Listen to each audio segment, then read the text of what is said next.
Audio Jungle. नमस्कार, आपण पाहत आहात सत्यस्पर्श न्यूज. श्री संत बाळूमामा आदमापूर येथील बग्गा नंबर 19 कारभारी श्री विशाल पाटील यांच्या मार्गदर्शनाखाली सदर वाटचाल ही करत असून दिनांक 9-10 जानेवारी 2026 रोजी बाळूमामा आदमापूरकडून प्रस्थान करून एकूण 1,84,000 पेक्षा जास्त मेंढरं आहेत.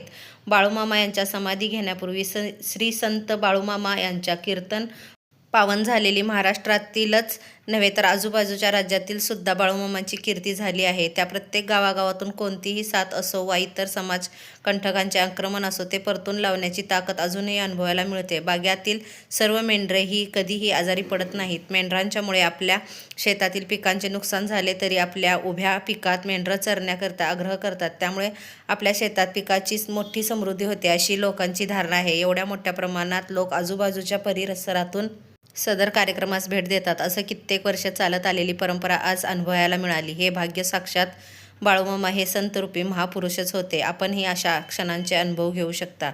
सत्यस्पर्श लाईव्ह न्यूज करता सांगली जिल्हा प्रतिनिधी श्री राजेंद्र यमगावडे.